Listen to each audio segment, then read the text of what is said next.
안녕하세요. 어렵고 딱딱한 지식을 쉽고 재미있게 정리해드리는 지식 퀸입니다.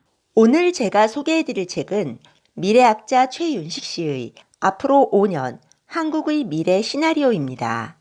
지식 퀸에서는 같은 저자의 책인 앞으로 5년 미중 전쟁 시나리오와 부자의 시간을 소개해드렸었는데요. 두 책에서 제시한 시나리오와 현재의 상황과는 조금 차이가 있습니다. 반면에 이 책은 올해 초에 나온 책이기 때문에 비교적 최근의 상황을 반영하고 있다고 생각해서 여러분에게 소개해 드리기로 했습니다. 최윤식 씨는 이 책에서 미국 중간선거 이후 트럼프의 행보와 미중 무역 전쟁의 결말을 예측하고 있는데요. 오늘은 이 부분을 정리해 보겠습니다.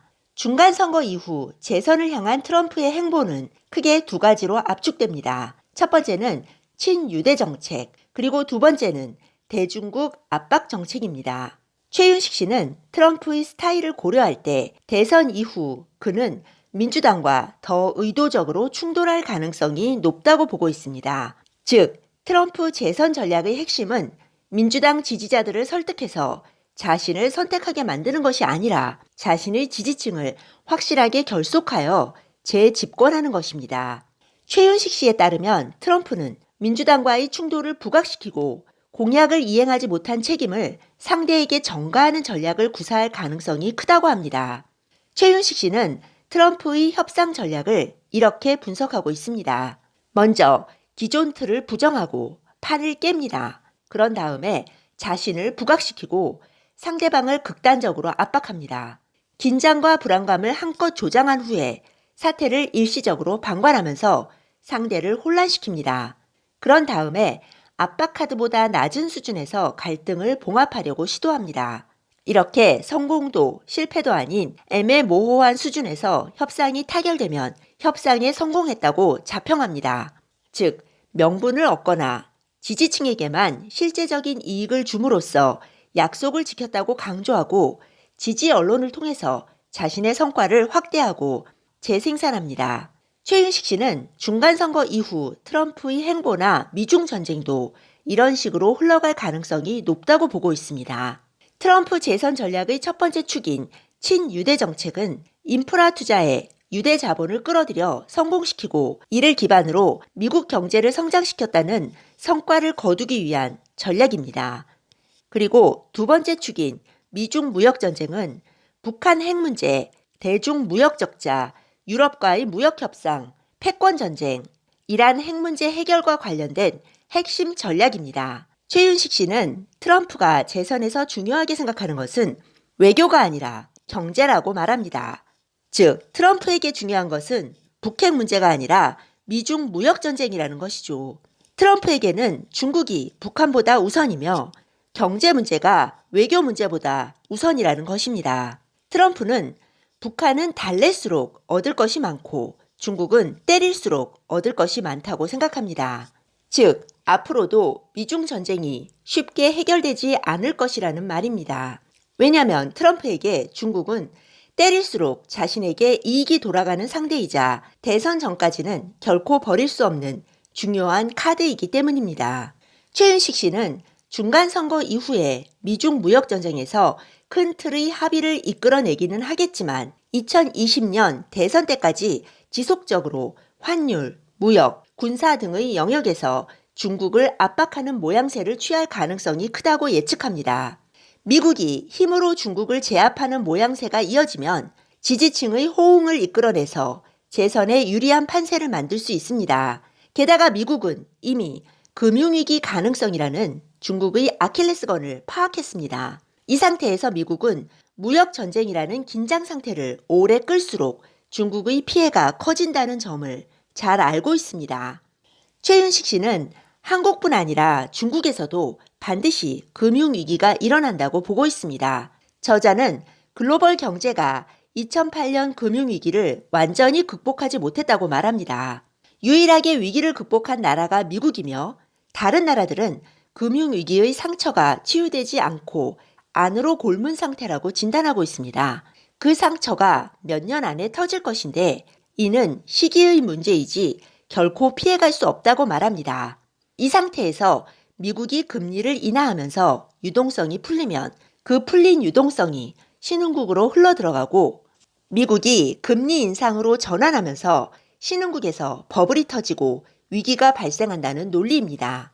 사실 1997년 동아시아 외환위기 이후 이런 패턴이 반복적으로 전개되어 왔습니다. 그 과정에서 미국 자본이 위기에 빠진 신흥국에서 막대한 이익을 얻고 신흥국 자산을 헐값으로 사들였기 때문에 사람들은 이것을 선진국 자본의 양털깎기 전략이라고 부릅니다.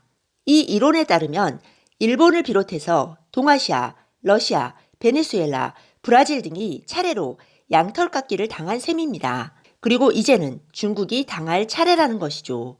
물론 털을 깎기 전에 먼저 양을 살찌워야 하기 때문에 금융위기가 발생하기 전에 중국 경제는 큰 호황을 맞게 될 것입니다. 그리고 사람들이 호황에 취해 있을 때 경제 곳곳에서 균열이 발생하고 위기가 찾아온다는 것입니다. 최윤식 씨에 따르면 중국을 금융위기로 몰아넣을 도화선은 기업부채, 부동산 버블, 그리고 그림자 금융입니다. 2008년 글로벌 금융위기를 맞아 중국은 4조 위안이라는 막대한 돈, 즉 GDP의 17%에 육박하는 막대한 자금을 풀었고 이 자금은 먼저 국유은행을 통해 국유기업으로 흘러들어갔습니다. 국유기업은 정부 지시에 따라 설비를 늘렸고 이는 산업 전체의 과잉 생산으로 이어졌습니다. 중국 정부가 푼 자금의 일부는 지방정부 산하 개발공사로 흘러가서 부동산 개발에 쓰였는데 그 결과로 중국 전역에서 집값이 상승하고 부동산 버블이 발생했다는 것입니다. 국유은행으로부터 보증금을 받은 신탁회사는 재무상품을 만들어서 소비자들에게 팔았고 그렇게 벌어들인 돈을 다시 부동산 개발회사나 지방정부 산하 개발공사에 투자했습니다. 이렇게 중앙은행의 규제와 감독을 받지 않는 은행 시스템 밖에서 이루어지는 신용 거래를 그림자 금융이라고 부릅니다. 최윤식 씨는 트럼프가 중국과의 무역 전쟁에서 얻을 수 있는 실질적 이익은 미국 수출 증대와 북핵 문제 해결 두 가지라고 보고 있습니다. 무역에서는 자동차, 철강, 대두, 지적재산권에서 이익을 얻고 정치에서는 중국이 대북 경제 지원을 축소하는 이익을 얻을 수 있습니다. 그리고 시진핑에게 필요한 것은 자국민에게 보여줄 명분입니다. 최윤식 씨에 따르면 트럼프는 두 가지 실질적 이익을 얻는 대가로 시진핑에게 명분을 줄 가능성이 있습니다. 즉 트럼프에게나 시진핑에게나 미중 전쟁의 진짜 목적은 정치적인 데 있다는 것입니다. 트럼프는 중국을 때림으로써 재선에 성공하고 시진핑은 미국에게 질 수밖에 없지만 대외적으로 완전히 굴복하는 모양새를 띠지 않는 것이 중요합니다. 따라서 최윤식 씨는 이번 무역전쟁 협상에서는 비밀로 주고받는 이익, 즉 뒷거래가 별 의미가 없을 것이라고 말합니다. 양측 다 보여주기가 중요하기 때문입니다. 최윤식 씨는 미중 무역 협상이 최종적으로 타결될 때 트럼프가 시진핑에게 줄 수 있는 몇 가지 선물을 다음과 같이 예측합니다. 첫째, 중국의 자존심을 살릴 수 있도록 대만을 내준다. 둘째, 중국이 미국에게 쉽게 굴복하지 않았다는 의미로 시간을 내준다. 이 말은 중국 내부에서 스스로 한 발 물러서자는 분위기가 형성될 때까지 기다려준다는 뜻입니다. 너무 빨리 항복하면 시진핑의 체면이 크게 구겨지기 때문이죠. 셋째, 동맹국인 북한을 수호했다는 정치적인 명분. 넷째, 중국이 생각했던 수준의 무역 흑자 축소액. 이 경우 시진핑은 미중 무역 전쟁에서 선방했다고 여론을 설득할 수 있습니다. 트럼프의 가장 강력한 무기는 미국이 가진 막강한 힘보다는 그 힘이 주는 두려움입니다. 재선을 앞둔 트럼프에게는 대외적인 명분과 이미지가 중요하기 때문에 실제로 힘을 사용하지 않으면서 상대방에게 지속적으로 두려움을 주고 공포에 떨게 함으로써 타협하게 만드는 전략을 취할 것이라는 분석입니다. 네, 오늘 들려드린 내용이 도움이 되셨다면 구독 버튼, 좋아요 버튼 꾹 눌러주세요. 여러분의 지지가 좋은 영상을 만드는데 큰 힘이 됩니다. 그리고 알람 버튼도 꾹 눌러주세요. 지식퀸의 새 영상이 올라오면 제일 먼저 받아보실 수 있습니다. 다음에 더 좋은 영상으로 보답하겠습니다. 감사합니다. 다음에 또 만나요.